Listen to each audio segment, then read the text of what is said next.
Hi guys! For today's video, we are going to deal with example number 2 of the angle formed by the two secant lines. Okay? And yung angle na na-form natin ay nasaan? Outside the circle. Okay? So we have the formula, angle is equal to 1/2 times the difference of the bigger intercepted arc minus the smaller intercepted arc. And we have to find for the value of x. Okay? So, hinahanap natin yung value ng x natin. So, to solve for x, let's make our working equation. So, we have the angle. Ano ba ang mean ng angle natin? Angle AEB. So, the measure of angle AEB is equal to 1/2 times the measure of the bigger arc or the bigger intercepted arc. Ano yun? 120. So, the measure of arc AB minus the measure of the smaller intercepted arc. Ano yung smaller? Ito, di ba? So, we have the measure of arc CD. And then, let's try to substitute. Ano ba yung measure ng angle AEB natin?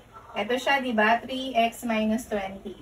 So, we have 3x minus 20 is equal to 1/2 okay, times the difference of the bigger arc minus the smaller arc. Ang bigger arc natin is 120.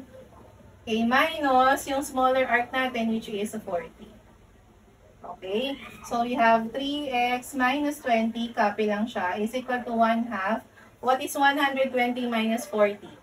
That's right, that is 80. Now, what is 1/2 of 80? Kalahati ng 80 or 80 divided by 2. We have, correct, 40. So, we have here 3x minus 20 is equal to 40. So, ano nang gagawin natin? Kailangan ma-isolate natin si 3x. So, si negative 20, lilipat siya, di ba? From negative, magiging positive na siya. So, continue natin dito. We have here 3x is equal to 40. From negative, magiging positive na siya. Plus 20. Okay, so we copy 3x. What is now 40 plus 20? Correct. We have 60.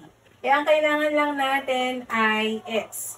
So, kailangan i-divide siya both sides by the numerical coefficient, which is 3. Okay, so x is equal to, what is 60 divided by 3? Correct, that is 20. So, we have here 20 degrees. O, madali lang, di ba? May comment ka kung madali lang. O, sobrang dali naman talaga, di ba? Sige, I'll see your comment. Now, you try to solve for x given this circle. Okay? So, we have, or you have here, the bigger intercepted arc, which is 130 degrees. Okay? And the smaller intercepted arc, which is 10 degrees. What will be x if your angle is equal to 2x plus 10? Okay? Don't forget to follow for more math videos and remember that sharing is caring. Kaya i-share na ang video na ito. Okay, bye!